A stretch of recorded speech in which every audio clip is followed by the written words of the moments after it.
a broken glass of wine, and a silence too loud to ignore. Welcome to Mystère de Minuit. I'm your host, Gustave. I'd love to hear from you. Where are you watching from tonight? Your words always brighten up the comments. Let's uncork the truth. Fernemer était le genre de village anglais où un chat traversant le jardin du curé devenait un sujet de spéculation à l'heure du thé.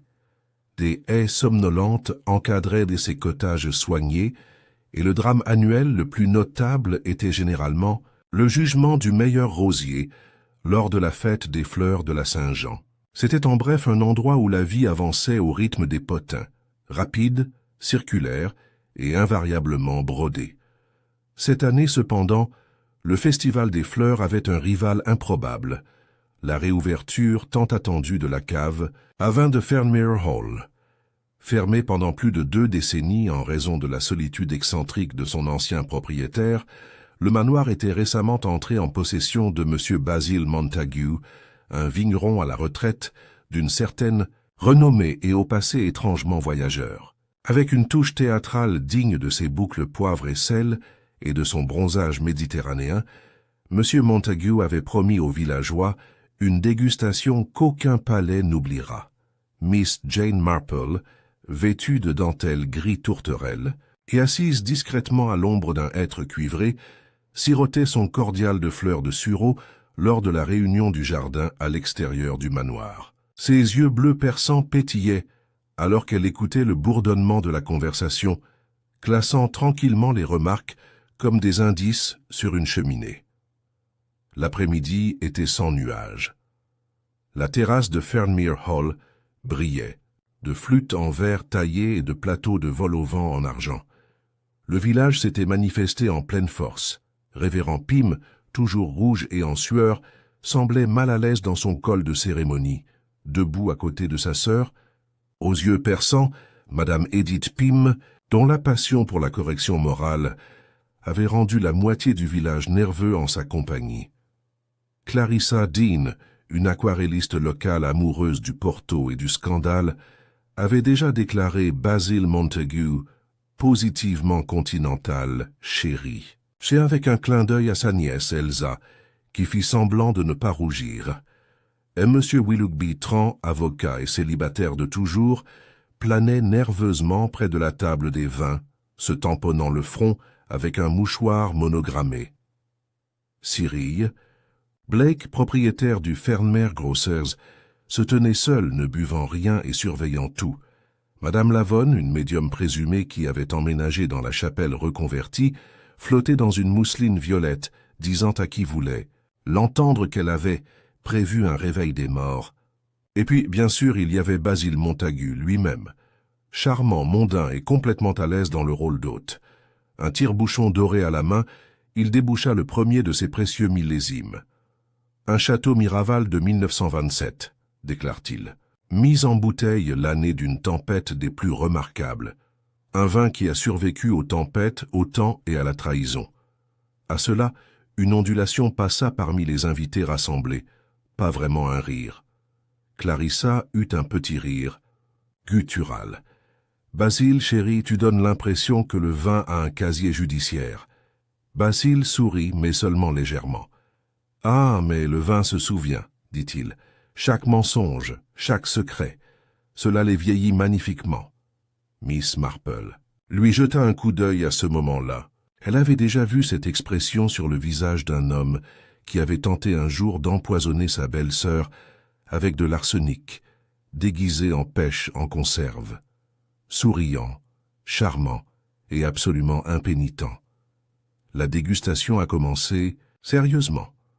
Les gens buvaient, les conversations se sont détendues. Elsa disparut avec un verre et revint sans. Le révérend Pym s'empourpra et discuta sur l'architecture ecclésiastique. Madame Lavonne a déclaré que le vin était entaché d'aura. Et puis, c'est arrivé. Basil Montagu a porté un dernier toast. Aux millésimes oubliés, dit-il, son verre haut, et à la vérité qui, comme un bon vin, finit toujours par éclater. Il a bu une gorgée. Ses yeux s'écarquillèrent. Il chancela. Un silence terrible envahit la foule. Le verre est tombé. Il s'effondra sur les dalles de la terrasse avec un bruit de bois tombé. Madame Lavonne a crié. Clarissa a laissé tomber son porc. Madame Pym s'est évanouie. Mais Miss Marple se pencha simplement en avant, scrutant par-dessus le bord de sa tasse de thé avec une précision calme. L'hôte était mort. Et comme une bouteille trop longtemps bouchée, les secrets de Fernmer étaient sur le point de se dévoiler. La mort de Basil Montagu lors de sa propre garden party a eu des répercussions à Fernmer plus rapidement que le nouveau programme de sermon du vicaire.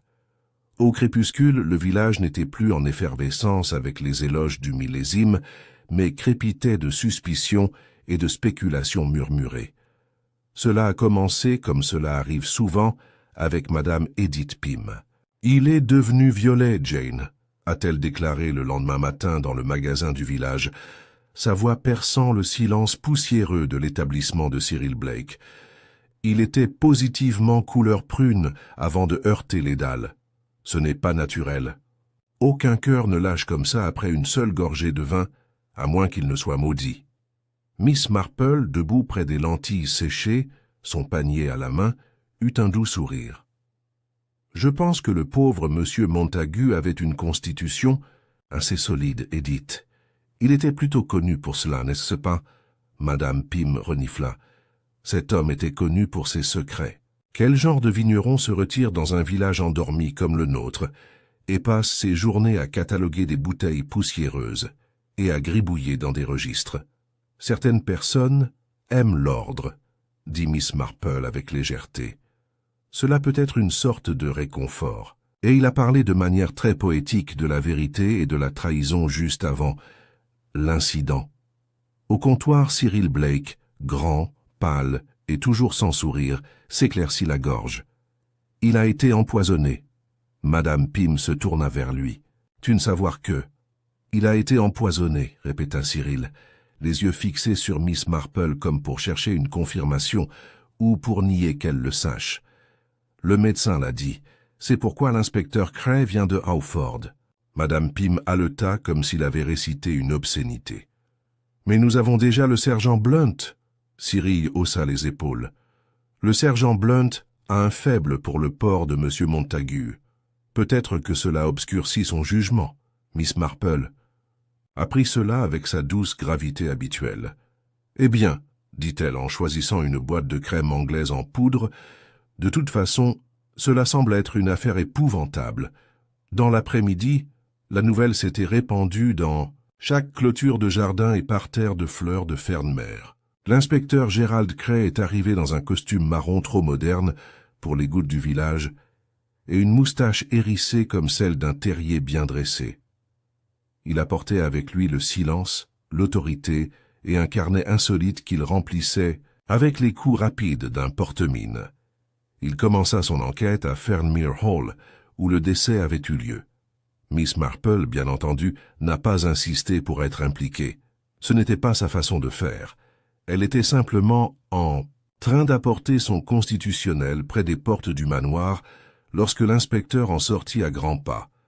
Un cahier glissé dans sa poche de poitrine. « Toi, ça, Miss Marple, n'est-ce pas ?» demanda Cray en s'arrêtant courtoisement. Elle sourit. « Oui, inspecteur, je marche souvent par là. C'est tellement paisible ici. Enfin, jusqu'à hier. » Il hocha la tête avec une sombre compréhension. « Plus si paisible. Nous avons confirmé qu'il s'agissait d'un poison, cyanure. Action très rapide. Le verre de vin s'est brisé lorsqu'il est tombé, mais les traces étaient suffisamment fortes pour être concluantes. « Pauvre monsieur Montagu, » murmura Miss Marple. « Pensez qu'il porterait un toast à la vérité et rencontrerait la sienne au même moment. Pensez-vous qu'il savait que cela allait arriver ?» Cray lui lança un regard attentif. « C'est la vraie question, madame. Soit quelqu'un savait qu'il boirait dans ce verre, soit il s'en était assuré. » Miss Marple avait l'air pensive. Et pourtant, c'était une bouteille commune, n'est-ce pas? Versée pour plusieurs convives. La moustache de Cray se contracta. Il en était ainsi, et pourtant un seul homme est tombé mort. Curieux, n'est-ce pas? Très, acquiesça-t-elle. Fernmer, toujours serviable à sa manière, avait déjà dressé une liste de suspects potentiels à l'heure du thé. Voilà Clarissa Dean, a déclaré Madame Pym à quiconque voulait l'écouter. Elle travaillait avec Basile dans les années 80, vous savez, elle s'est partie tout d'un coup pour l'Italie. Elle est revenue avec une maladie du foie et un goût pour les potins. Et sa nièce, Elsa, ajouta le révérend Pym, quelque peu essoufflé. Elle était toujours au hall, parfois en retard, beaucoup trop moderne dans ses manières. Et puis il y a Willoughby Tran, marmonna M. Evans au bureau de poste. Avocat, calme, trop silencieux. Il a rédigé le testament du vieil homme, n'est-ce pas? Basile l'a changé 3 fois, intervint la femme du boucher. Et Tran était toujours au hall, tard dans la nuit. En train de réviser des documents, dit-il. Mais sûrement pas Cyril Blake, murmura quelqu'un. Il ne boit même jamais. Quel est exactement ce qui le rend suspect? Fut la réponse. Alors que les théories se multipliaient comme des lapins dans un jardin d'été, Miss Marple était assise avec son tricot près de la fenêtre de son salon, observant la lente chorégraphie de la vie du village. Elle n'avait pas besoin de chasser les ragots. Il est arrivé tout seul. Le lendemain matin, Elsa Dean est arrivée au presbytère pour livrer une bouture d'orchidées et a immédiatement fondu en larmes. Le révérend Pym, troublé et tâtonnant avec son livre de prière, alla chercher Miss Marple de l'autre côté de la ruelle.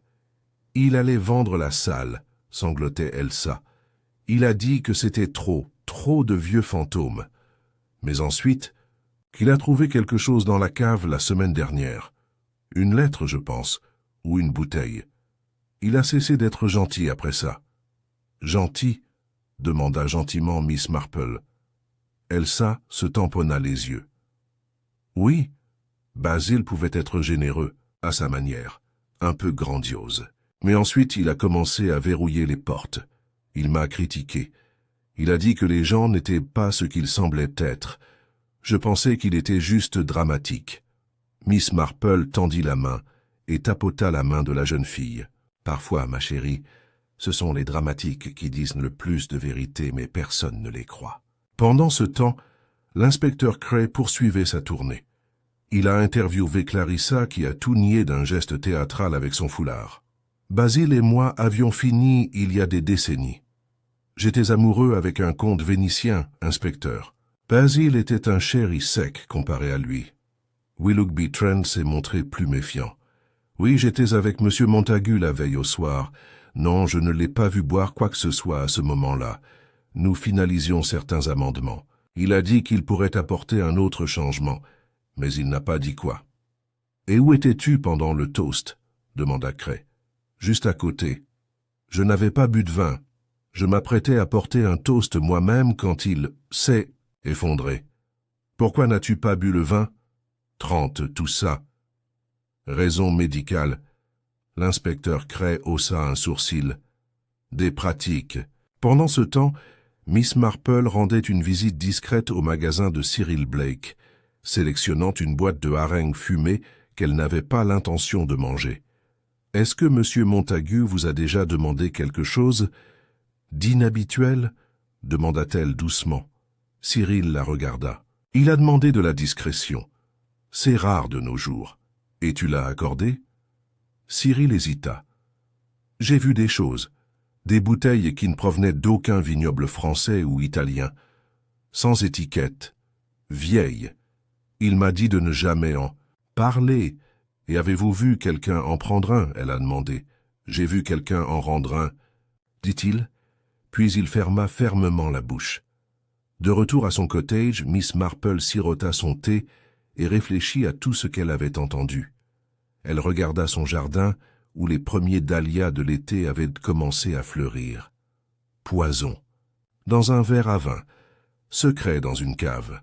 Un hôte qui en savait trop ou peut-être pas assez jusqu'à ce qu'il soit trop tard, et puis elle se souvint de quelque chose, d'une phrase que Basile avait prononcée avant sa dernière gorgée.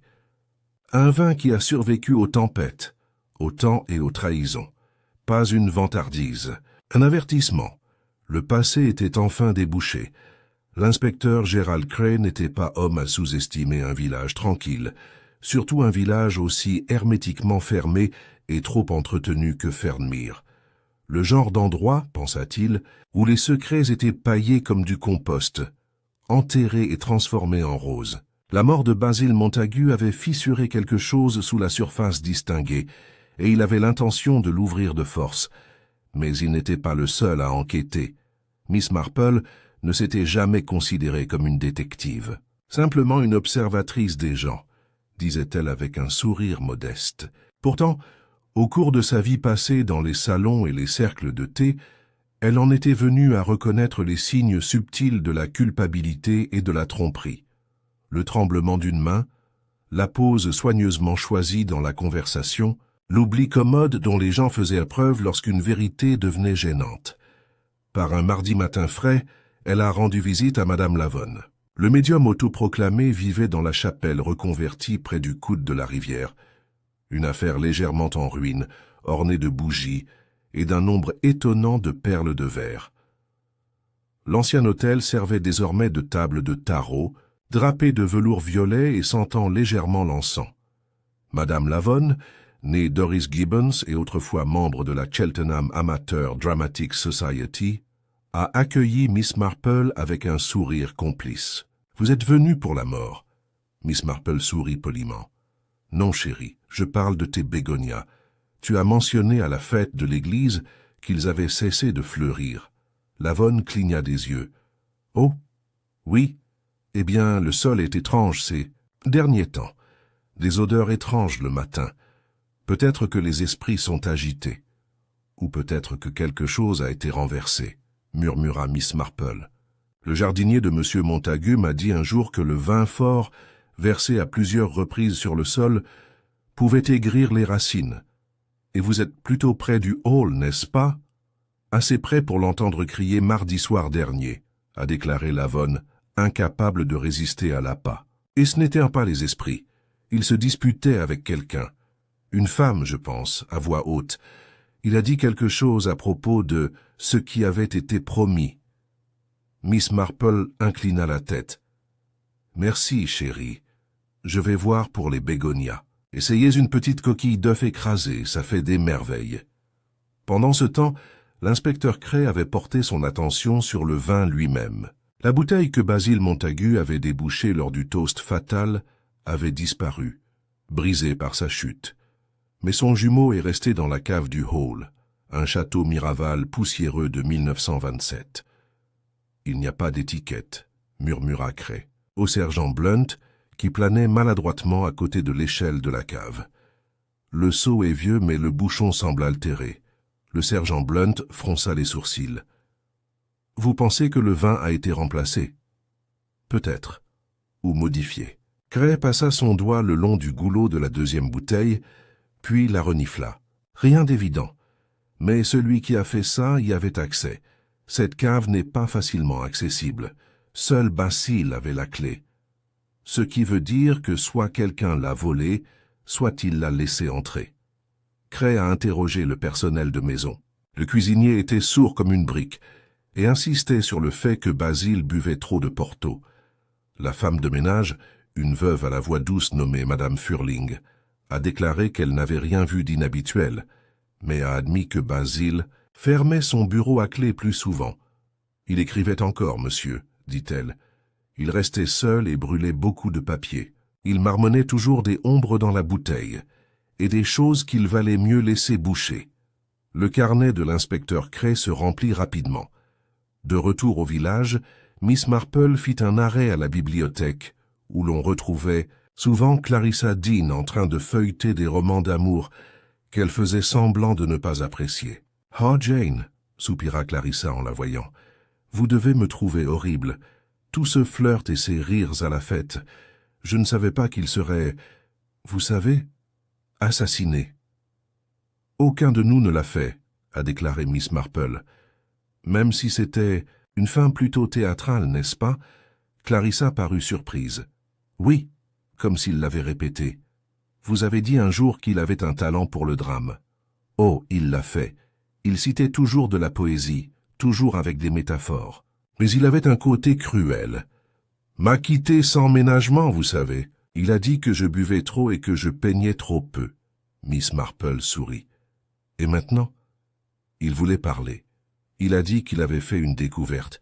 Il voulait mettre les choses au clair. Je pensais qu'il voulait dire avec moi, mais elle s'interrompit. A-t-il mentionné une lettre? Clarissa fronça les sourcils. Non, mais il a dit qu'il avait la preuve de quelque chose. Il a dit que cela pourrait ruiner les réputations. A-t-il dit de qui? Non, dit-elle doucement. Mais il ne souriait pas quand il disait cela. Il avait l'air effrayé. Alors que Clarissa retournait à son livre, Miss Marple sortit dans la lumière de fin d'après-midi et se retrouva à réfléchir à l'étrange équilibre entre fierté et peur. Basil Montague n'était pas mort comme un homme ivre de nostalgie, mais comme quelqu'un qui avait vu un fantôme, et l'avait peut-être reconnu trop tard. Ce soir-là, une réunion du village a eu lieu à la salle paroissiale.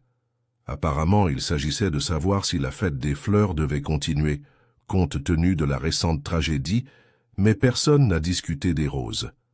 Le révérend Pym ouvrit la salle, l'air inquiet. Le Seigneur nous rappelle de trouver du réconfort dans la communauté. Nous sommes tous choqués, mais Fernmer doit faire preuve d'unité.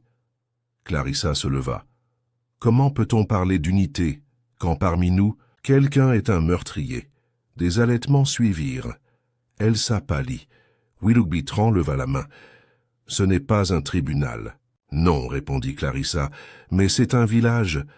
Et cet homme est mort devant nous. Je n'ai pas bu de vin non plus, dit soudain Cyril Blake. Toutes les têtes se tournèrent. Pas par suspicion, mais parce que je ne bois pas. Mais j'ai vu... Qui le faisait? OMS? Demanda le révérend Pym essoufflé. Cyril avait l'air mal à l'aise. Monsieur Tran, Miss Elsa, Clarissa et Madame Lavonne. Lavonne renifla. Je n'en ai bu qu'une gorgée. Ça avait un goût de métal. Miss Marple observa, tranquillement.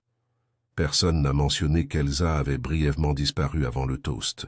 Personne n'a demandé pourquoi Tran avait empoché quelque chose juste avant que Basil ne s'effondre. Et personne ne se demandait certainement pourquoi Basil avait porté un toast à la trahison. La réunion s'est terminée dans un silence tendu. Plus tard dans la nuit, alors que la pluie commençait à crépiter doucement contre les vitres, Miss Marple s'assit près de sa cheminée, ses aiguilles claquant à un rythme doux. Elle pensa à une bouteille ouverte, à un toast porté et à une peur mise en bouteille trop longtemps. Il ne s'agissait pas seulement de vin, cela n'a jamais été le cas. L'inspecteur Cray a trouvé la matinée qui a suivi la réunion du village inhabituellement tendu, même pour une communauté si amoureuse de spéculation. C'était comme si l'air même à Fernmer s'était épaissi de suspicion. Le comité du Festival des Fleurs avait reporté son jugement annuel. Le vicaire avait annulé son heure de poésie du jeudi et quelqu'un avait peint anonymement une bouteille de vin brut dégoulinant de sang sur le mur du fond de la boutique de Cyril Blake. C'est à ce moment-là que Cray a décidé qu'il était temps de réduire le champ de bataille. Trop de murmures, trop de théories. Les faits, se disait-il, parleraient. Il se dirigea de nouveau vers la salle, cette fois avec en tête une arrestation, ou du moins un entretien formel sous caution. Miss Marple, qui revenait tout juste de livrer une tarte aux prunes à la maison Pym, l'observa depuis la grille, de son jardin et hocha la tête. Il marchait plus vite que d'habitude. Ce n'est pas bon signe. De retour au hall, Cray a convoqué Elsa Dean pour l'interroger. Elle arriva enveloppée dans un cardigan marron bien trop grand pour elle, les mains enfoncées dans les manches. « Vous étiez la dernière personne vue avec le verre de M. Montague avant le toast, » commença Cray. « Vous êtes reparti avec. » Elsa parut surprise mais pas paniquée. « Oui, je l'ai emmené à la cuisine pour le rincer. Il y avait une tache dessus, et M. Montague était très pointilleux. Et avez-vous versé de la même bouteille lorsque vous l'avez rapportée? Je pense que oui. C'était sur la table avec les autres. Tu penses? Elle se mordit la lèvre. Je veux dire, je ne me souviens pas si quelqu'un d'autre l'a versé. Je lui ai juste rendu le verre. Vous avez disparu pendant près de 5 minutes. Je parlais à Madame Furling dans le couloir. Elle me grondait parce que j'avais laissé des gants sur la rampe. Demandez-lui. Cray prit note. Est-ce que M. Montague semblait effrayé? En colère? Elsa hésita. Il était distrait. Il regardait autour de lui comme s'il attendait quelqu'un. Quelqu'un qui n'est pas venu, je suppose. Il la laissa partir, mais la marqua dans son esprit. Opportunité, proximité, nervosité, tous les bons ingrédients. Le suivant était Willoughby, Tran. L'avocat arriva, l'air légèrement irrité, un dossier de documents cachés sous le bras. « J'espère que cela ne prendra pas longtemps, inspecteur. J'ai des dossiers à rendre au tribunal. C'est une enquête pour meurtre, monsieur Tran. Je dirais que cela l'emporte sur l'homologation. » Souffla Tran. « Bien sûr. Que voudriez-vous savoir ?»« Pour commencer, pourquoi étiez-vous le seul invité à ne pas avoir bu à la bouteille fatale ? J'ai une maladie chronique. Des ulcères. Le vin l'aggrave. J'évite l'alcool lors des événements publics. » Pratique, marmonna Cray en prenant une autre note. J'allais porter mon propre toast. Basile avait laissé entendre qu'il ferait une annonce concernant sa succession. Ah oui, la volonté. Les lèvres de Tran se resserrèrent. J'ai préparé le brouillon le plus récent, signé et scellé il y a à peine 2 semaines, mais il a mentionné vouloir le modifier à nouveau. Il a dit qu'il avait des preuves qui changeaient tout. A-t-il dit quel genre de preuves? Non. Avait-il l'air effrayé? Tran réfléchit à cela. Non, mais tendu, comme un homme tenant une main de poker avec un as de trop. Cray le laissa partir avec un signe de tête. Pas assez pour arrêter. Encore. Pendant ce temps, Miss Marple était plongée dans son propre genre d'enquête, qui impliquait une courte promenade jusqu'au cimetière du village. Elle n'avait aucune fascination morbide, seulement un penchant pour les disques. Monsieur Montagu avait parlé d'un vin de l'année d'une terrible tempête. Elle se souvenait de cette tempête, de manière très vivante en fait, et elle a également rappelé qui était décédé cette année-là. Parmi les pierres couvertes de mousse, elle trouva ce qu'elle cherchait. Joseph Arkwright, 1891-1927, pris par l'inondation qui a balayé Fernmere. Elle resta silencieuse un moment. Joseph avait travaillé pour les anciens propriétaires de Fernmere Hall, un garçon d'écurie, à tout point de vue, et un apprenti vigneron prometteur, comme l'a dit un jour Miss Hartnell, l'institutrice point curieux. Elle est rentrée chez elle et a écrit une courte lettre à une amie à Londres, une Miss McGillicuddy, qui travaillait dans les archives de la Wine. Merchants Guild. Miss Marple avait appris depuis longtemps que si certaines réponses provenaient de visages, d'autres provenaient de notes de bas de page. Cet après-midi-là, Clarissa Dean est venue m'appeler. Elle avait l'air pâle sous son maquillage et inhabituellement calme. « Je me souviens de quelque chose d'étrange », dit-elle en se perchant sur le canapé en chintz de Miss Marple. « Quand Basile et moi étions ensemble, il y a des années, tu comprends, il parlait d'une bouteille secrète. »« Une bouteille secrète » fit écho Miss Marple. « Oui, il l'a appelé Arkwright Vintage. Il a dit que c'était le meilleur vin jamais élaboré à Fernmere. Seules 3 bouteilles existaient, cachées. Il a dit que le vin était maudit, Jane. Vraiment maudit. Tous ceux qui le buvaient mouraient jeunes ou devenaient fous. Je pensais qu'il faisait du théâtre. Et pensez-vous que la bouteille qu'il a servie à la fête aurait pu être l'une des 3? Clarissa déglutit. Je ne sais pas. Mais si c'était le cas, il l'aurait su, et il ne l'aurait jamais servi à moins qu'il ne l'ait voulu. Ce soir-là, l'inspecteur Cray retourna à Fernmere Hall pour examiner de plus près le bureau de Basile. Caché dans le tiroir du bas d'un bureau, derrière un faux panneau détaché, il découvrit une épaisse enveloppe marquée à ouvrir uniquement en cas de décès. À l'intérieur, une sorte de confession manuscrite. La lettre de Basile Montagu était à la fois un discours et une énigme. Il a parlé de la découverte de la dernière bouteille de l'Arkwright Vintage, scellée et intacte depuis 1927. Il a admis l'avoir ouverte en secret, l'avoir goûtée seul et avoir cru avoir été empoisonné, mais aucune maladie n'est arrivée. Il l'appelait « le vin qui veille ». Il a écrit « Je sais maintenant que ce n'était pas le vin, c'était lui, Joseph. Il n'a jamais quitté cet endroit. Ils l'ont enterré, mais ils l'ont aussi mis en bouteille. Quelqu'un ment depuis des décennies. Je vais les exposer. Je regrette seulement d'avoir attendu si longtemps pour boire la vérité. » Cray regarda longuement la dernière phrase. Puis, il retourne à la cave, prend la bouteille jumelle du millésime 1927 et la cachette comme preuve. De retour dans son cottage, Miss Marple reçut un télégramme de Miss McGillicuddy. On y lisait: Joseph Arkwright, apprenti chez Montague Wines, 1926. Noyé dans une inondation. La mort a été jugée accidentelle. Corps enterrés à Fernmere. Rumeur de scandale avec la fille de l'employeur. La famille Montague a acheté Hall 6 mois après. La mort d'Arkwright. Très inhabituelle. Miss Marple plaça le télégramme à côté de sa tasse de thé et reprit son tricot. Le modèle se dessinait maintenant. Un millésime qui n'aurait pas dû exister. Un homme qui a peur d'une bouteille de vin, une fille qui a disparu, une promesse trahie. Mais Miss Marple savait qu'il valait mieux ne pas tirer des conclusions trop tôt. L'évidence était rarement la vérité. Et Fernmere, aussi poli soit-il, n'avait jamais vraiment oublié comment mentir. Le crépuscule d'été s'installait doucement sur Fernmere, projetant de longues ombres sur les murs recouverts de lierre et les ruelles tranquilles. Mais dans le salon de Miss Marple, la soirée était loin d'être tranquille.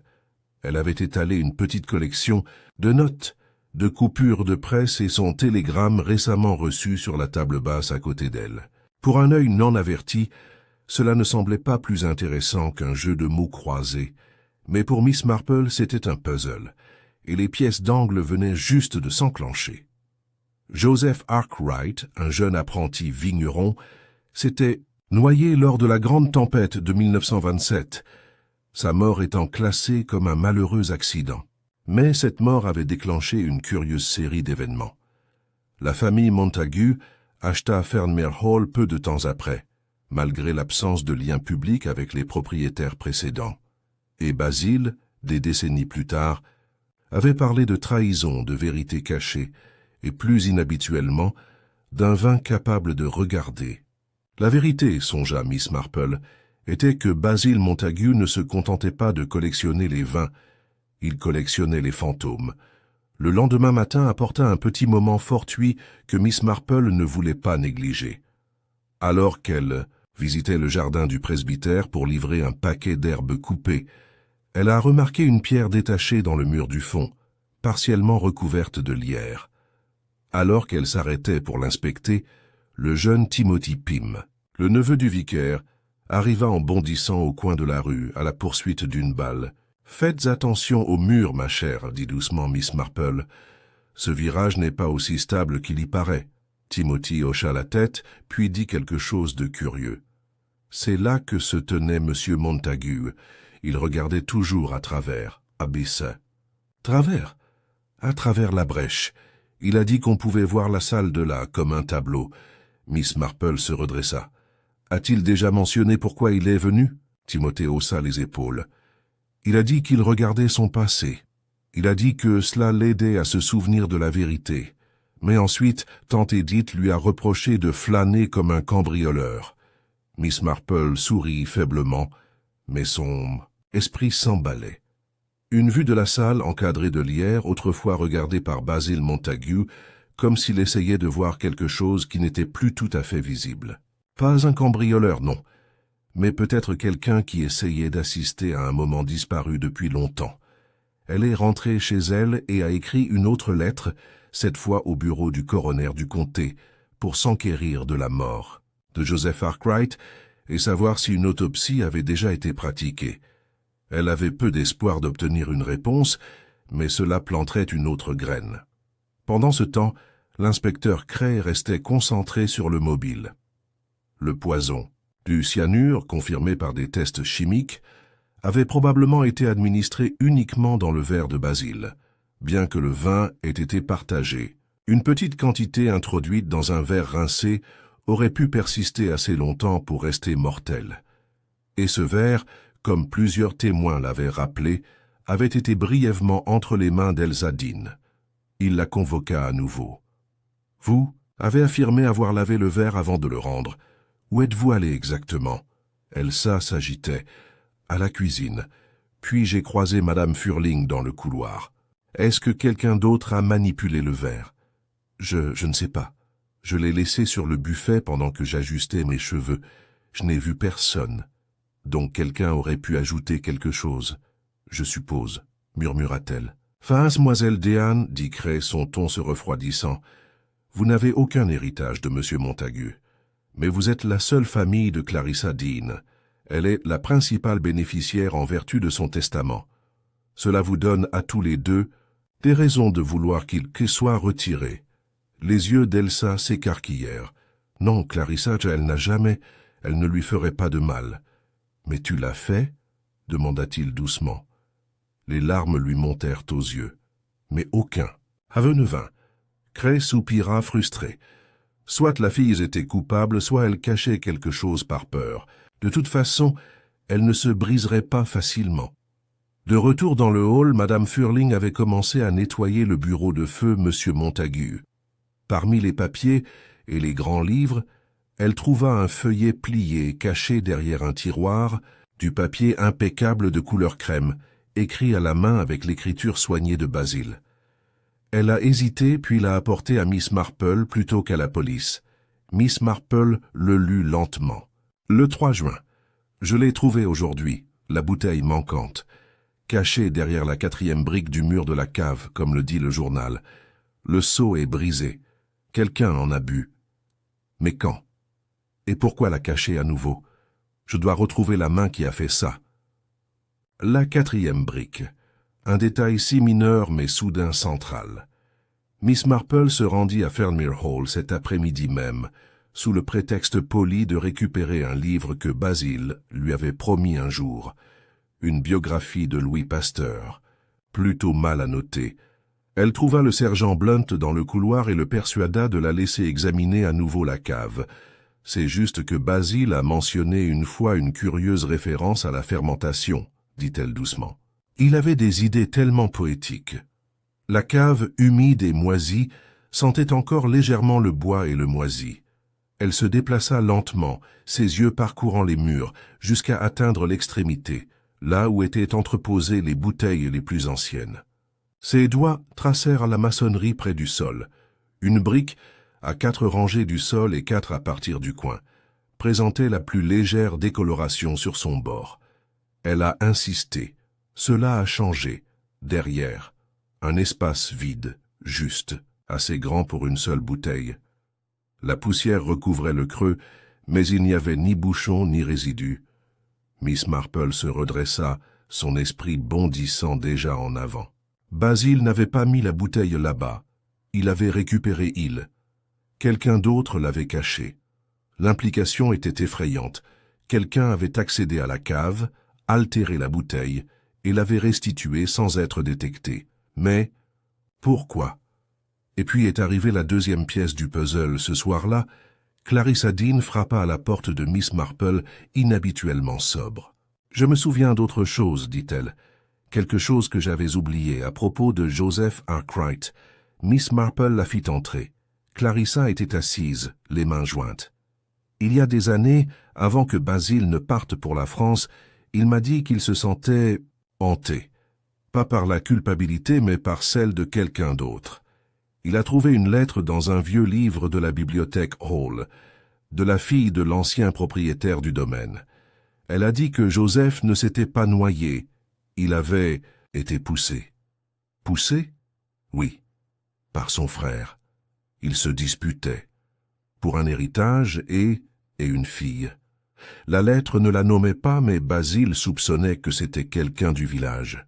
Il m'a demandé si je pensais que les secrets pouvaient fermenter. Je lui ai dit seulement s'ils étaient en bouteille. Miss Marple ferma les yeux. La langue. Les métaphores. Basil avait essayé de le dire depuis le début, à travers le vin, à travers ses discours, même à travers le toast. Pas seulement des secrets, trahison. Cette nuit-là, Miss Marple écrivit dans son carnet « Joseph Arkwright, noyé en 1927 scandale ». Impliquant la fille de l'employeur Basil, trouve une bouteille altérée toast, fait référence à la vérité. Chevalier trahison et à la survie, le verre d'Elsa seul empoisonné, Opportunité Clarissa, liée à l'héritage et au passé Willoughby.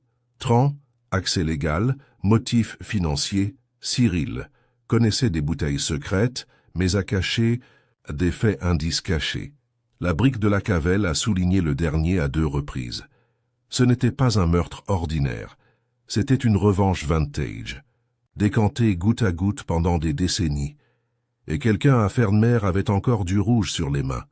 Une tempête s'est abattue sur Fernmer le lendemain matin, le genre de tempête estivale irritable qui faisait plus de posture que de pluie. Nuages bas, grondements lointains et vent qui bousculaient les portes du jardin. Pourtant, l'ambiance dans le village était bien plus instable. Les chuchotements bourdonnaient plus fort que les insectes dans les haies. Quelqu'un, peut-être enhardi par la couverture de la tempête, avait pu naquer une note sur le tableau d'affichage de l'église qui disait « Les taches de vin s'estompent. Le meurtre ne disparaît pas. » À midi, le message avait été supprimé. Mais le message persistait. Miss Marple, tricotant régulièrement sous la fenêtre de son salon, notait les mouvements des villageois avec une précision détachée. Clarissa Dean n'avait pas quitté son cottage depuis la veille au soir. Cyril Blake, toujours raide et silencieux, avait rouillé les volets de sa boutique pour la première fois depuis des décennies. Même Willoughby Tran avait reprogrammé ses consultations du mercredi. Seule Elsa apparaissait en public, marchant rapidement sur la place, son manteau boutonné jusqu'au cou malgré l'air chaud. Miss Marple posa son tricot et attrapa son parapluie. Il était temps de parler à madame. Lavonne, elle a trouvé le médium polissant sa boule de cristal, assise les jambes croisées sur un tapis turc délavé dans la chapelle qui lui servait à la fois de maison et de travail. Le parfum de la lavande séchée et de l'encens s'accrochait au mur. « Vous êtes venu avec des questions, » dit immédiatement Lavonne, comme s'il exécutait un tour de fête. « Un seul, » répondit Miss Marple en fermant son parapluie. « Pourquoi Basil Montagu est-il venu vous voir 2 jours avant sa mort ?» Lavonne cligna des yeux. « C'est très précis, Jane. J'ai découvert que lorsque les gens ont peur, ils recherchent du réconfort, soit dans les faits, soit dans les illusions. » Lavonne soupira et désigna un fauteuil cabossé. « Il est venu poser des questions sur les spiritueux, oui, mais pas ceux qu'on trouve dans sa carafe. Il voulait savoir s'il était possible que les morts s'attardent dans le vin. » Miss Marple haussa un sourcil. « Une question curieuse. Il m'a dit qu'il avait goûté quelque chose de vieux, quelque chose d'interdit. Il pensait que c'était mêlé de culpabilité. « Le vin me dit ce qu'il a vu, a-t-il dit. Il faisait référence à Joseph Arkwright. » Lavonne hocha lentement la tête. Je lui ai demandé s'il était certain de parler métaphoriquement. Il a répondu non. Il a dit que le vin avait de la mémoire. Il a dit qu'il lui montrait le moment où Joseph était mort. Miss Marple resta silencieuse un moment, absorbant cela. Et a-t-il dit qui était là? Non, dit doucement Lavonne. Seulement que ce n'est pas la tempête qui l'a tué. Lorsque Miss Marple est partie, le vent s'était levé. Fernmer avait l'impression d'attendre, de se préparer. Elle ne se dirigea pas vers la maison, mais vers le hall. À l'intérieur, l'inspecteur Cray se tenait dans le bureau, examinant une épaisse liasse de papier découvert dans le coffre-fort de Basil Montagu. « Miss Marple, dit-il sans méchanceté, vous semblez apparaître chaque fois que quelque chose de pertinent apparaît. Je trouve que les gens ont tendance à faire ça, si vous les laissez. » Cray lui tendit une page. « Jetez un œil. » Il s'agissait d'un projet de lettre de Basil, non signé et incomplet, adressé à un cabinet d'enquêteurs judiciaires. Il y écrivait « Je crois que l'homme qui a altéré la bouteille d'Arkwright est le même homme qui a aidé à cacher la mort de Joseph. Je soupçonne que le motif était lié à l'héritage. Arkwright devait être reconnu à titre posthume comme héritier de la terre, mais celui-ci a été enterré, au propre comme au figuré. Je crois maintenant que mon propre héritage a été entaché par cette tromperie. » L'esprit de Miss Marple se tourna immédiatement vers l'avocat. « Tran ?» elle a demandé à voix haute. « Peut-être, » répondit Cray. « Mais c'est ici que les choses se compliquent. Tran n'a géré le domaine de Montagu que des décennies après l'achat du hall. Le père de Basil a pris cet arrangement. Donc, soit le motif s'étend sur 2 générations, soit Basil a trouvé un complice moderne. Les yeux de Miss Marple s'attardèrent sur un nom dans le coin du journal, Eleanor Vane. Gribouillé à côté, encerclé 2 fois. « J'aimerais reparler à Miss Dean », dit-elle soudainement. Elsa a répondu à sa porte, pâle et épuisée. Elle n'a pas feint la politesse. « Je sais ce qu'ils disent », murmura-t-elle avant que Miss Marple ne puisse parler. « J'ai entendu leur façon de chuchoter, mais je n'ai pas empoisonné Basil. »« Je ne crois pas que vous l'ayez fait, » dit doucement Miss Marple. Les yeux d'Elsa se remplirent, mais elle ne parla pas. « Je pense cependant que vous cachez quelque chose. Quelque chose qui ne concerne pas la mort de Basil, mais quelque chose à propos de Joseph Arkwright. » À cela, Elsa cligna des yeux. « Joseph Arkwright? Mais c'était il y a des années. Vous avez mentionné une fois que Basil avait commencé à verrouiller ses portes, qu'il avait trouvé quelque chose. Vous a-t-il dit que cela concernait le garçon Arkwright ?» Elsa s'assit lentement, ses doigts tremblants au bord de sa manche. « Il m'a dit qu'il avait découvert un document enfoui dans un registre de vin. C'était une confession, non signée. Mais il pensait qu'il provenait d'une personne qui avait été témoin de la mort de Joseph. Il a dit qu'il impliquait une femme de la maison. Il pensait qu'il s'agissait peut-être de la sœur du propriétaire du domaine à l'époque. » Miss Marple hocha lentement la tête. « Eleanor Vane. » Elsa leva les yeux. « Vous la connaissez ? Elle a été renvoyée après la mort de Joseph. Les archives montrent qu'elle ne s'est jamais mariée.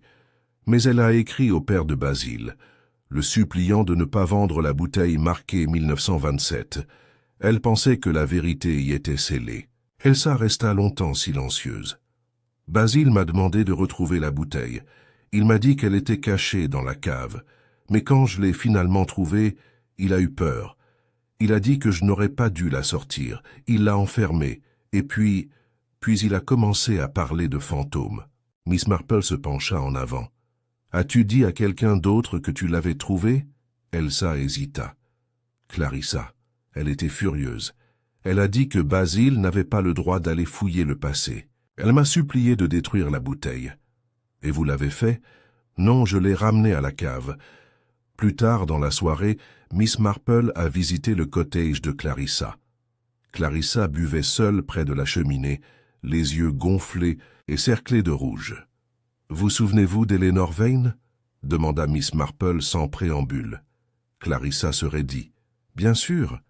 Tout le monde se souvient d'Eleanor. Elle peignait des fleurs sauvages et fredonnait. Les gens la trouvaient étrange. Inoffensive.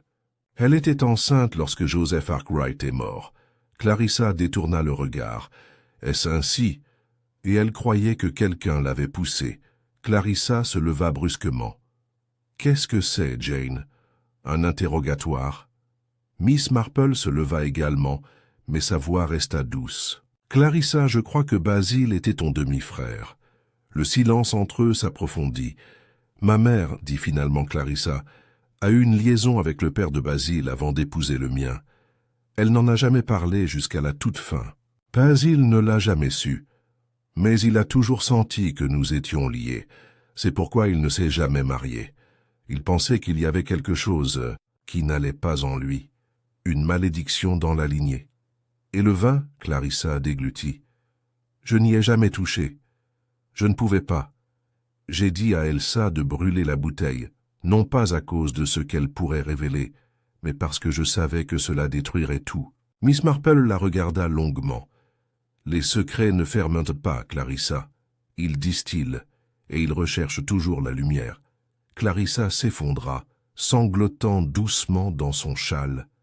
Dehors, la tempête a finalement éclaté. Les gouttes de pluie sifflant sur les toits d'ardoise, lavant le village proprement. Du moins, c'est ce qu'il semblait. Mais Miss Marple en savait plus. Il restait encore un mouvement. Et le véritable tueur n'avait pas encore bronché. La tempête avait nettoyé Fernmer à l'aube. Les haies humides brillaient sous un faible soleil. La place du village brillait de flaques d'eau, et la cloche de l'église sonnait avec une clarté inhabituelle. Mais malgré l'apparence rafraîchie du village, Miss Marple savait que quelque chose avait changé, comme un livre fermé à la hâte, dont les dernières pages seraient écornées par une main impatiente. C'était le silence qui la troublait. Le plus, point Clarissa Dean n'était pas sortie de son cottage depuis leur conversation. Elsa, qui apportait chaque matin à sa tante un pain frais du boulanger, avait été vue marchant vers les champs, les épaules voûtées contre un vent passé, depuis longtemps. La boutique de Cyril Blake avait rouvert ses portes, mais il avait pris l'habitude de verrouiller la porte et d'ignorer les clients dont il n'aimait pas l'apparence. Et Willoughby Trent avait complètement disparu, pas officiellement. Sa maison était toujours bien rangée, les rideaux tirés, le jardin récemment entretenu, mais on ne le voyait plus à la poste, ni au presbytère pour prendre le thé. L'inspecteur Cray avait frappé 3 fois à sa porte avant d'admettre que quelque chose n'allait pas. Le même matin, une lettre arriva au cottage de Miss Marple. L'enveloppe était de couleur crème, légèrement parfumée, avec un sceau de cire, étrangement théâtral pour Fernmere. À l'intérieur se trouvait une seule feuille, non signée, mais écrite d'une écriture précipitée, presque frénétique. « Tu avais raison pour la bouteille. » Il n'a jamais été prévu qu'il soit ouvert. Il essayait de se racheter, mais quelqu'un voulait que le passé soit enterré avec lui. La cave contient bien plus que du vin. Regardez le grand livre, sous la croix. S'il vous plaît, soyez prudent. Certains millésimes portent plus que de la mémoire. Miss Marple l'a lu 2 fois, puis l'a mis dans sa poche. Le grand livre, la cave. Le point de croix. Elle se rendit sans tarder à Fernmere Hall. Le sergent Blunt était de service à la porte d'entrée, mâchant un crayon et feuilletant un magazine policier avec une mauvaise posture et une compréhension encore pire. « Bonjour, Miss Marple, » dit-il sans lever les yeux. « L'inspecteur est absent, je suis parti à Hawford pour suivre M. Trant. »« Ah, » dit-elle, feignant une légère surprise. « Est-ce que M. Trant a laissé un message ? Seulement une carte de rendez-vous. Je rendais visite à un collègue, mais il n'est jamais arrivé. » C'était tout ce que Miss Marple avait besoin d'entendre. Elle était à l'intérieur en quelques minutes. La cave de Fernmere Hall était plus fraîche que dans son souvenir, l'odeur du bois humide et du vieux liège persistant comme un avertissement. Elle apporta avec elle une petite torche et se déplaça prudemment le long des étagères remplies de bouteilles poussiéreuses, se dirigeant droit vers les vieux registres. Elle le trouva caché dans un tiroir, un lourd livre relié en cuir aux pages jaunies. L'écriture de Basil en remplissait la majeure partie. Des listes de bouteilles, des notes énigmatiques sur l'origine, l'exposition et à plusieurs endroits le mot « mémoire ». Elle tourna lentement les pages jusqu'à ce qu'elle le trouve. Une petite croix à l'encre rouge en marge d'une page banale, sous le titre « Arkwright 27 », Basil avait écrit « Liège trafiqué ». Sédiment plus foncé que prévu. Note d'amende. Amer contre nature. Par rapport à la bouteille en double, aucune similitude d'arôme. Substitution suspecte. Si oui, qui et pourquoi et... Puis griffonné en marge, juste au-dessus de la croix, seul Cyril connaissait la cachette. Miss Marple restait immobile. Cyril Blake.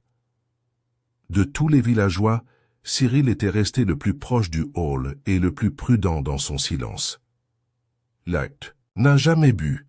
Il connaissait les secrets de la cave. Et il avait regardé bien avant le toast final de Basil. Elle ferma le registre et quitta immédiatement la salle. Mais elle n'est pas allée chez Cyril. Au lieu de cela, elle se dirigea vers le presbytère, où le révérend Pym s'occupait de son jardin. Sa sœur Edith était assise sur un banc à proximité, enveloppée dans un châle et se plaignait des tendances indisciplinées des hortensias. « Révérend, » dit Miss Marple, « je me demande si je pourrais vous déranger pour un conseil spirituel, une question de culpabilité et de confession. » Pym cligna des yeux, surpris. « Bien sûr, bien sûr. Entrez, ma chère. » Dans le modeste salon, Miss Marple tira les rideaux et baissa la voix. « Je crois que le tueur va bientôt revenir vers moi, a-t-elle déclaré, et je crois que vous êtes peut-être le seul à pouvoir témoigner de ce qui se passe. » Le révérend Pim pâlit. « Vous vous attendez à une confrontation? » « Oui, mais pas avec des accusations, avec la vérité. Parfois, les coupables se révèlent lorsqu'on leur propose le bon miroir. » Elle est partie peu de temps après, et est rentrée chez elle pour attendre. Les heures passèrent. Juste avant le coucher du soleil, on frappa. Cyril Blake se tenait sur le pas de sa porte, son chapeau à la main, les yeux assombris par quelque chose de plus vieux que la fatigue. « Je crois, dit-il, que vous cherchiez la vérité, Miss Marple. » Elle l'a fait entrer sans un mot. Il ne s'est pas assis. Il se tenait près de la cheminée, regardant fixement la grille froide comme si elle contenait des réponses. « Je pensais qu'il garderait le secret, » commença Cyril. « Basile, je pensais qu'il le laisserait mourir avec son vin. Mais il ne pouvait pas, il était trop fier. » Miss Marple croisa les mains. Il a trouvé la bouteille. Ce n'est pas ce dont il se souvenait. « Non, dit amèrement Cyril, parce que ce n'était pas la bouteille d'Arkwright, c'était la mienne. Un remplacement. J'y ai versé le poison il y a des semaines, je l'ai refermé. Je pensais qu'il l'ouvrirait. Tout seul, le boire dans sa cave comme un imbécile sentimental, mais il devait faire un show. « Pourquoi as-tu fait ça ?» demanda-t-elle doucement. La voix de Cyril tremblait. « Parce qu'il le savait. Il savait que mon père avait tué Joseph Arkwright. Il l'a bousculé lors d'une dispute, au sujet de la terre, de l'héritage, de la fierté. Le père de Basile l'a dissimulé, a payé le mien, et, des années plus tard, a transmis la salle à Basile. Mais la culpabilité ne reste pas enterrée. Basile a trouvé la lettre, le journal. Il allait le publier. « Et toi ?» demanda-t-elle doucement. Je ne pouvais pas laisser Fernmer supporter le scandale. Mon père était un monstre, oui, mais il était notre monstre. Tout le monde le savait, personne ne parlait. Basile voulait la vérité. Je voulais la paix. Miss Marple se leva. Le poison n'apporte ni l'un ni l'autre. À ce moment-là, la porte d'entrée s'ouvrit en grinçant et le révérend Pim entra doucement, solennellement. Cyril le regarda. « Vous avez amené un témoin. » « J'ai apporté la grâce, » répondit Miss Marple. « Ce que vous faites ensuite est votre propre choix. Mais la vérité, comme le vin, doit être versée, même si elle est amère. » Les épaules de Cyril se sont affaissées. « Alors verse-le, » il a avoué. Le lendemain, l'inspecteur Cray revint et trouva un rapport complet, soigneusement dactylographié et signé par le vicaire. Cyril Blake a été emmené tranquillement hors de son magasin, les boulons desserrés pour la première fois depuis des jours. Fernmer était abasourdi, mais pas surpris. Le village en savait toujours plus qu'il ne l'admettait. Cette nuit-là, alors que le silence tombait sur le village, Miss Marple était assise sous son treillis de roses avec une tasse de thé fraîche et une expression satisfaite, quoique lasse. La tempête était arrivée. Le passé avait été débouché, mais il restait un dernier verre à verser. Fernmer a toujours été un lieu de règles tacites. Sourire à l'épicier, remercier le vicaire et ne jamais suspendre le linge le dimanche. Mais depuis l'arrestation de Cyril Blake, le silence était devenu une autre sorte de coutume du village, le genre qui s'installe au fil d'une conversation comme de la poussière sur une bouteille oubliée depuis longtemps, épaisse, inconfortable et incontournable. Pourtant, Miss Marple savait que l'affaire n'était pas encore réglée. Cyril Blake avait avoué, oui, mais seulement le remplacement de la bouteille et l'empoisonnement prémédité. Que Basile Montagu soit mort à cause du cyanure, personne n'en doutait. Mais même après son transfert discret vers le fourgon de police, quelque chose continuait de harceler les instincts aiguisés de Miss Marple. Trop de forme, et pourtant il manquait quelque chose. C'était la lettre de Basile qui la troublait, le plus, celle adressée aux enquêteurs judiciaires et trouvée dans la salle. Il avait clairement peur d'être exposé, mais pas nécessairement de mourir. Et tandis que Cyril avait avoué avoir préparé la bouteille empoisonnée, le dernier toast de Basile résonnait encore dans ses oreilles. À la vérité, qui finit toujours par éclater. Il n'avait pas eu peur en levant ce verre. Il avait été provoquant.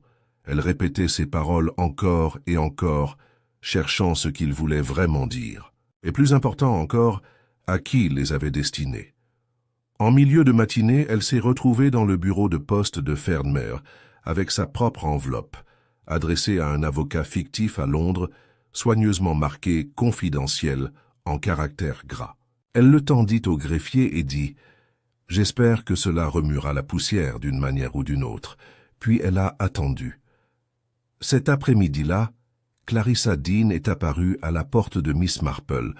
Son foulard en soie était négligemment noué et son rouge à lèvres, habituellement précis, était taché dans un coin. « Tu l'as fait, n'est-ce pas ?» dit-elle sans préambule en entrant. « Vous l'avez fait avouer. » Miss Marple lui fit signe de s'asseoir. « J'ai simplement posé les bonnes questions. Cyril a apporté les réponses. » Clarissa arpentait la pièce comme un animal en cage. « C'est fini alors. » Miss Marple pencha la tête. « Est-ce que c'est ?» Clarissa s'arrêta. « Que veux-tu dire ?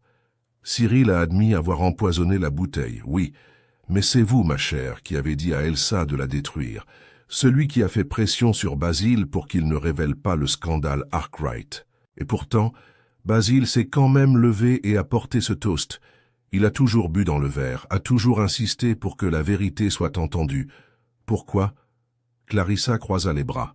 « Parce qu'il était un imbécile. Parce qu'il ne pouvait pas laisser des choses enfouies. » Le ton de Miss Marple était gentil mais perçant. « Ou parce qu'il avait déjà découvert qui avait changé les bouteilles. » Clarissa se figea. « C'est absurde. Vraiment ? Vous étiez suffisamment proche de Basil pour savoir quand il avait modifié son testament.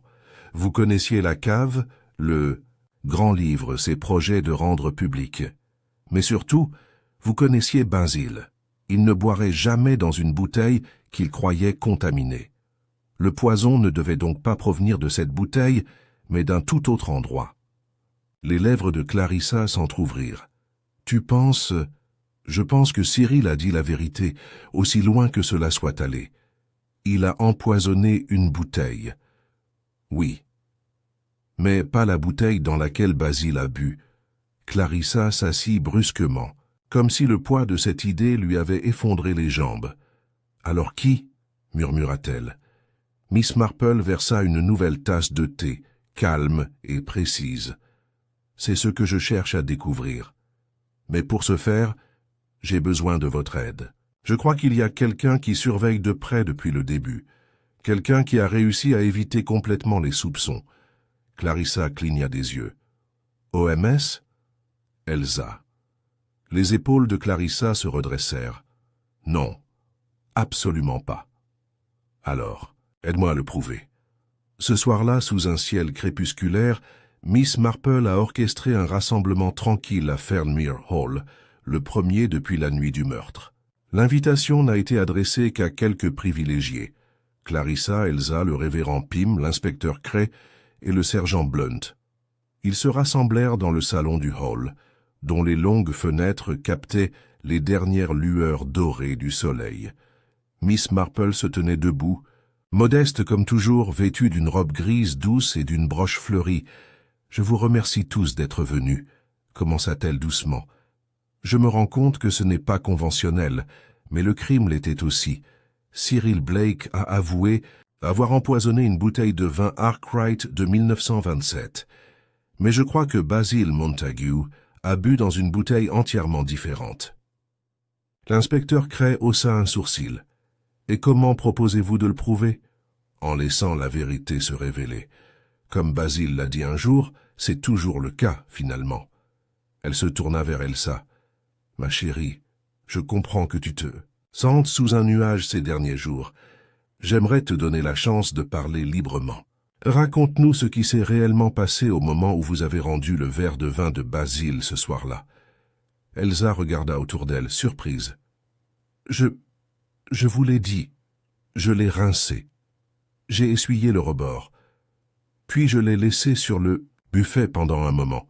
Et qui l'a récupéré après ?» Le front d'Elsa se plissa. « Je ne m'en souviens pas. » Clarissa s'avança. « Oui, c'est vrai. » Elsa se tourna vers sa tante, les yeux écarquillés. « Tu m'as dit que Basile allait te ruiner, » continua Clarissa, la voix tremblante. « Mais que tu t'en occuperais, que tu pourrais le faire disparaître. Je pensais que tu voulais dire « légalement ». Tu as dit que tu avais trouvé un moyen. » Les yeux d'Elsa se remplirent de larmes. « Je ne voulais pas dire... » Miss Marple se rapprocha.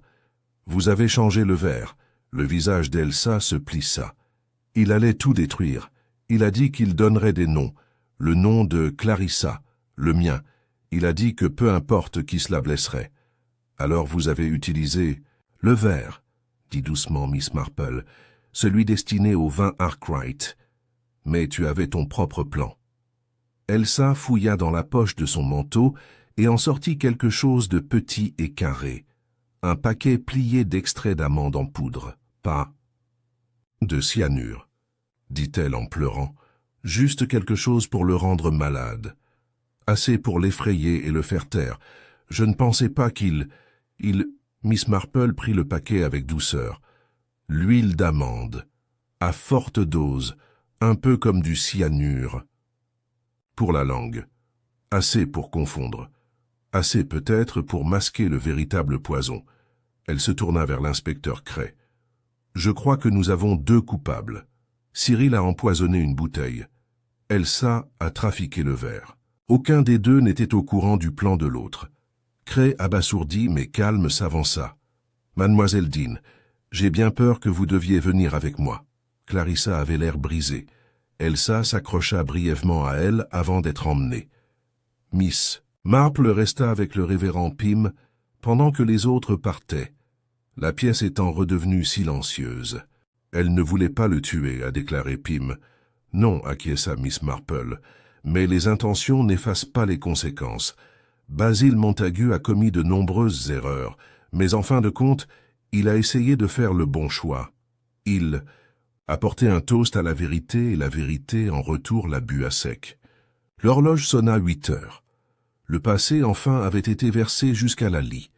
Le lendemain matin, Fernmer s'est réveillé avec le genre de clarté lavée par la rosée qui suit souvent une tempête importante. Les rues étaient étrangement calmes, non pas par peur ni exactement par deuil, mais par une respiration collective retenue. Les événements de Fernmere Hall, la nuit précédente, s'étaient déroulés comme une histoire à moitié murmurée et à moitié redoutée, et pourtant désormais pleinement connue. 2 aveux. Un meurtre. Et pourtant, Miss Marple ressentait toujours le tiraillement de quelque chose de non résolu. Elle était assise dans son salon avec son thé habituel, regardant par la fenêtre, tandis que le soleil brillait à travers les arbres. Ses pensées ne se tournaient pas vers la culpabilité de Cyril Blake ou d'Elsa Dean, mais plutôt vers Basil Montagu lui-même, ses derniers jours, son toast énigmatique, sa recherche de rédemption par la vérité. Le village croyait que l'affaire était close. Cyril avait avoué avoir empoisonné une bouteille. Elsa avait admis avoir altéré le verre. L'inspecteur Cray avait consciencieusement enregistré les 2 déclarations et était parti pour Offord avec Elsa en garde à vue. Cyril avait déjà été placé en détention provisoire. Mais tandis que Miss Marple examinait ses notes, une sensation familière lui vint à l'esprit, une protestation silencieuse de cette petite partie persistante d'elle-même qui n'acceptait jamais de réponse superficielle, comme le canari de la pauvre Madame Finch en 1946, qui s'était mystérieusement renversé après que sa cage ait été déplacée vers l'atelier de couture. Tout le monde disait que c'était l'âge. Miss Marple avait insisté sur le fait qu'il s'agissait des vapeurs d'un poêle à kérosène non ventilé, et elle avait raison. Alors maintenant, elle revenait aux derniers mots de Basil, aux millésimes oubliés, et à la vérité qui, comme un bon vin, finit toujours par ressortir. Ce n'était pas seulement un toast, c'était un défi. Miss Marple fouilla dans son bureau et en sortit la dernière lettre de Basil aux enquêteurs judiciaires, celle trouvée dans le tiroir de son bureau. Elle relut la dernière ligne. « Je laisserai un souvenir. Si quelque chose m'arrive, ce n'est pas par culpabilité, mais par peur de la vérité de quelqu'un d'autre. Elle tapota pensivement le bureau. Basil avait été prudent, calculateur, un homme qui avait construit sa vie sur le lent déploiement des saveurs et du temps. S'il avait soupçonné qu'il était visé, et c'était sûrement le cas, alors il aurait laissé plus que de vagues phrases poétiques et une bouteille cachée. Elle retourna à Fernmere Hall cet après-midi-là, escortée par le sergent. Blunt, toujours volontaire, qui ne s'était toujours pas tout à fait pardonné d'avoir été dupé par la cordialité du village. « Encore quelques minutes dans la cave », dit-elle joyeusement, descendant les marches de pierre avec bien plus d'énergie que son âge n'aurait dû le permettre. La cave lui était désormais devenue familière, chaque mur, chaque étagère, chaque brique. Mais ce n'était pas le vin qu'elle recherchait cette fois-ci, c'était le journal. Le registre des vins de Basil Montague se trouvait toujours dans le même tiroir, lourd et taché par le temps. Elle s'est tournée vers l'entrée d'Arkwright, mais cette fois, elle ne s'est pas concentrée sur l'écriture, mais sur la construction du livre lui-même. Sa colonne vertébrale était épaisse, trop épais pour le nombre de pages. Miss Marple sortit une fine aiguille à tricoter de son sac à main et sonda doucement la reliure. C'était là. Une enveloppe dissimulée, glissée entre le dos et la garde finale, presque invisible. Elle l'ouvrit avec précaution. À l'intérieur, une lettre, datée de 2 jours avant la mort de Basil. À qui cela peut concerner si je suis retrouvé mort, ce ne sera pas de ma propre main. J'ai appris que le poison que je soupçonnais autrefois dans la bouteille d'Arkwright ne provenait pas du temps ou de la fermentation, mais d'une intervention humaine. Je pense que le responsable est quelqu'un en qui j'ai confiance, un proche. Je ne crois pas qu'il s'agisse de vin ou d'héritage. Il s'agit d'histoire et honte. Je laisse derrière moi cette dernière note à découvrir en cas de meurtre. La personne qui a falsifié la bouteille originale d'Arkwright n'était pas Cyril Blake, mais Willoughby Trent. Il a utilisé son accès légal à mon bureau et à ma succession pour manipuler à la fois les documents et mon testament. Je l'ai confronté. Il l'a nié, mais j'ai vu de la peur en lui. Il pensait que j'allais dénoncer quelque chose de bien pire qu'une fraude. Eleanor Vane était sa mère. Les yeux de Miss Marple s'écarquillèrent. C'était donc la pièce qui n'avait jamais été adaptée. Trent était toujours resté juste en dehors du cercle des reproches. Pourtant, il avait été omniprésent. Il s'occupait du testament de Basil, maintenait le contrôle légal des actes de la salle et donnait même des conseils sur l'enquête même que Basil avait lancée sur la mort de Joseph Arkwright. Si Eleanor Vane avait été la mère de Trent, et si Basil avait découvert la preuve que Joseph Arkwright était son père, alors la révélation de la vérité par Basil aurait brisé l'identité, l'héritage et la place de Trent dans le village. Pire encore, il avait des raisons de faire taire Basil définitivement, pour préserver non seulement sa réputation, mais aussi un mensonge enraciné dans le sang. Miss Marple quitta la salle dans un silence pensif et se dirigea directement vers le bureau de poste. Elle a demandé des nouvelles d'un colis qui aurait été envoyé à Hawford pour Trent. L'employé, toujours nerveux à cause des événements récents, lui a dit que Trent l'avait récupéré personnellement il y a 2 jours, après avoir dit au sergent Blunt qu'il avait quitté la ville. Alors il se cachait. En début de soirée, l'inspecteur Cray était revenu, convoqué par le télégramme de Miss Marple. Ensemble, ils examinèrent la lettre cachée de Basil. L'inspecteur devenait plus grave à chaque ligne. « Nous avons arrêté le mauvais homme », dit-il finalement.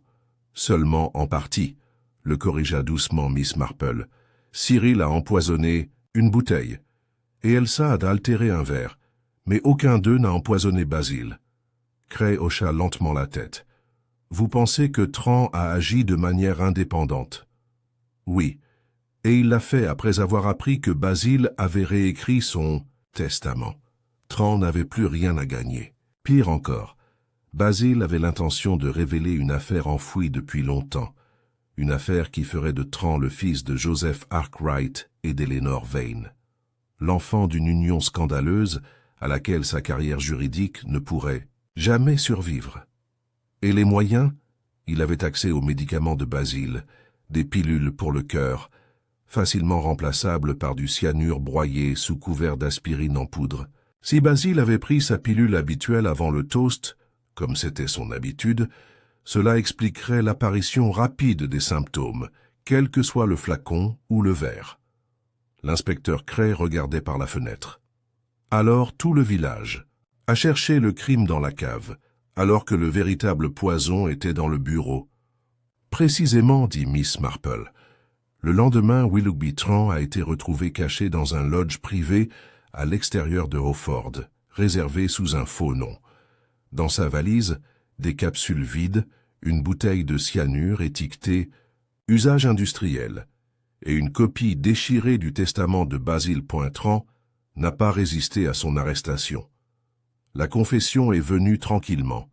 Il connaissait la vérité depuis des années. Sir Joseph Arkwright était son père, que sa mère avait écrit des lettres suppliant la famille Montagu de ne pas effacer l'héritage de Joseph.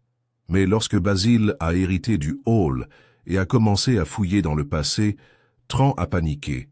Il a toujours vécu comme un homme de haut rang, un avocat, la honte de l'illégitimité. Devenir d'un homme autrefois qualifié de travailleur violent était plus qu'il ne pouvait supporter. Lorsque Basil a refusé d'abandonner l'enquête, Tran s'est assuré que ses pilules étaient remplacées. Le reste, affirmait-il, était une question de timing. Lorsque la nouvelle de l'arrestation définitive a été annoncée, Fernmer n'a pas réagi avec choc, mais avec lassitude et compréhension. Le poison, il le comprenait maintenant, n'avait jamais vraiment été présent dans le vin. Cela avait toujours été dans le silence. Miss Marple, recevant un modeste bouquet de remerciements de l'inspecteur Cray et du vicaire reconnaissant, le plaça près de sa cheminée et reprit son tricot. La vérité, pensa-t-elle, était comme une fermentation, toujours à l'œuvre, même dans l'obscurité. Une semaine s'est écoulée, et Fernmer s'est lentement redressé. Bien que le temps soit revenu à son calme habituel, et que l'épicier ait réapprovisionné ses sardines en conserve, un léger silence persistait dans les haies, dans les pauses entre les salutations, et dans la façon dont les gens regardaient désormais Fernmere Hall, non plus avec envie mais avec une curiosité prudente. Il n'y avait plus de rumeurs sur la mort de Basil Montagu. Pas maintenant que toute la vérité était apparue. Comme Miss Marple l'avait prédit, les villageois avaient dépassé la spéculation et s'étaient tournés vers quelque chose de plus qui donne à réfléchir, la compréhension. Miss Marple elle-même ne prenait aucun plaisir à cette résolution, seulement un léger sentiment de clôture. Elle avait toujours dit que la justice était rarement soignée. Elle s'accompagnait de ficelage, de sentiments blessés et de souvenirs qui ne disparaissaient pas simplement parce que la culpabilité avait été attribuée. Elle était assise dans son jardin en fin d'après-midi lors de la visite de Clarissa Dean. La femme plus âgée bougeait plus lentement maintenant, sa confiance habituelle étant tempérée par la lassitude. Ses cheveux, toujours soigneusement coiffés, étaient restés naturels et doux sur les bords. « Puis-je m'asseoir » demanda-t-elle, comme pour demander la permission de traverser en terre sacrée. « Bien sûr » dit gentiment Miss Marple. « Je profitais juste du dernier soleil. » Ils restèrent assis un moment en silence, écoutant les merles. « Je n'arrête pas de me demander si j'aurais pu l'arrêter, » dit enfin Clarissa. « Si j'avais fait plus, j'en avais dit moins. » Miss Marple ne répondit pas immédiatement. Au lieu de cela, elle lui tendit une tasse de thé et laissa la vapeur parler. « Je l'aimais, tu sais, » dit Clarissa, la voix cassante. « Basile, même quand je ne le voulais pas, même quand il repoussait les gens avec tout son drame. Il voyait les choses plus profondément que les autres. Je pense que cela a effrayé les gens. Il voyait trop clairement, a reconnu Miss Marple. Mais il a aussi espéré trop longtemps que d'autres feraient de même. Je me suis dit que c'était juste du vin, juste le passé. » Clarissa expira en tremblant. Mais ce n'était pas le cas, n'est-ce pas? Non, c'était la vérité, mise en bouteille depuis trop longtemps. Clarissa posa sa tasse de thé, les mains légèrement tremblantes. Elsa doit être jugée, même si elle n'avait pas l'intention de le tuer, Et Cyril aussi. Ils paieront tous les deux. Ils le feront, dit doucement Miss Marple, mais pas de la même manière. Les circonstances comptent. Le tribunal prendra en compte l'intention. Étran, en prison, a déclaré Miss Marple, en attendant la condamnation. Ses aveux étaient détaillés, il ne fera aucun doute. Clarissa hocha la tête. Tout cela semble lourd. Miss Marple posa une main réconfortante sur son bras. C'est vrai, mais vous n'êtes pas seul à le supporter. Plus tard, après le départ de Clarissa, Miss Marple retourna à son tricot et s'autorisa l'indulgence de la réflexion. Tant de choses s'étaient repassées, et pas seulement au grand jour, il y avait des choses non dites. Il y en a toujours eu. Elle pensa à Basile, à son dernier toast, et à l'étrange lueur dans ses yeux. Il savait qu'il allait mourir. Non pas parce qu'il avait identifié le tueur, même s'il l'avait presque réussi, mais parce qu'il était enfin en paix avec le fait d'être celui qui briserait le silence. Sa mort avait forcé d'autres à parler de ce qu'ils avaient longtemps enterré. Basile, en fin de compte, avait été à la fois une victime et un catalyseur. Le village de Fernemer a retrouvé ses rythmes. Madame Lavonne décroche sa pancarte « Lecture psychique » en Eisenstein, marmonnant de mauvaise énergie. La boutique de Cyril Blake a été vendue à un jeune couple de Bristol qui ne connaissait rien au vin mais tout au pain. Le vicaire a prononcé dimanche un sermon particulièrement émouvant intitulé « Vous connaîtrez la vérité, et la vérité vous mettra mal à l'aise ». Quant à Elsa, elle a été transférée dans un établissement sécurisé en attendant son procès. Des lettres lui arrivaient, d'abord à Clarissa, puis à Miss Marple. Elle parlait de remords, de peur, mais aussi de soulagement. Elle n'avait plus à porter le poids de secrets hérités, tacites mais profondément ressentis. Miss Marple n'a répondu qu'une seule fois. C'était une courte note, même le plus petit mensonge fermente. Mais la vérité, comme la lumière du soleil, trouve son chemin. Continuez à le laisser entrer. Au début de l'automne, le village était tel qu'il était avant l'été. Les abeilles sont retournées à la bruyère. Les enfants ont repris les parties de cricket près du green. La fête des fleurs a été reportée et organisée avec le respect qui convient, même si personne n'a osé proposer une dégustation de vin. Un après-midi, l'inspecteur Cray s'est arrêté au cottage de Miss Marple. Il apporta une bouteille, non pas de vin mais du sirop de fleurs de sureau, et 2 tranches de gâteau Dundee. « J'ai pensé que nous devrions marquer la fin correctement », a-t-il déclaré. « Sans spiritueux vintage. » Miss Marple accepta avec un sourire. Un choix judicieux. Ils étaient assis dans le jardin, la brise légère, les roses commençant à se retirer pour la saison. « Vous savez, dit Cray entre 2 bouchées, j'ai traité un bon nombre de cas. Mais je n'en ai jamais vu un se dérouler de cette façon. C'était comme tirer un bouchon du mauvais côté. La vérité fait cela, répondit Miss Marple. Il n'est pas livré dans un emballage soigné. Il s'infiltre à travers les fissures. Il hocha la tête. Il y a eu des moments où j'ai cru que nous avions tout compris. Les aveux de Cyril semblaient si complets. La culpabilité d'Elsa si évidente. Et pourtant, ni l'un ni l'autre n'a porté le coup fatal. Non, dit Miss Marple. Ils ont simplement débouché le passé. Tran a fait le reste. Cray l'étudia pendant un moment. Vous semblez toujours en savoir plus que vous ne le dites. C'est pour ça, dit Miss Marple avec un clin d'œil. C'est pour ça que les gens me disent des choses. Ils rirent doucement. Puis Cray leva son verre de cordial. À Basilic Montague. Miss Marple fit trinquer son verre. À lui et à Joseph Arkwright. Que leurs histoires restent gravées dans les mémoires avec plus d'honnêteté qu'elles n'ont été vécues. Le soleil baissait, projetant de longues ombres sur le jardin. Une cloche sonna faiblement dans l'église, et quelque part au-delà de la haie, un rossignol se mit à chanter. Ce n'était pas une clôture, pas entièrement. Certaines blessures mettent plus de temps à guérir que d'autres, mais à Fernemer, la vérité avait été dite. Bouteilles enterrées, secrets exhumés, justice, même imparfaite, rendue. Et Miss Marple, toujours observatrice et toujours gentille, retourna à son tricot l'esprit apaisé. Pour l'instant, Fernmère pouvait se reposer, et elle aussi.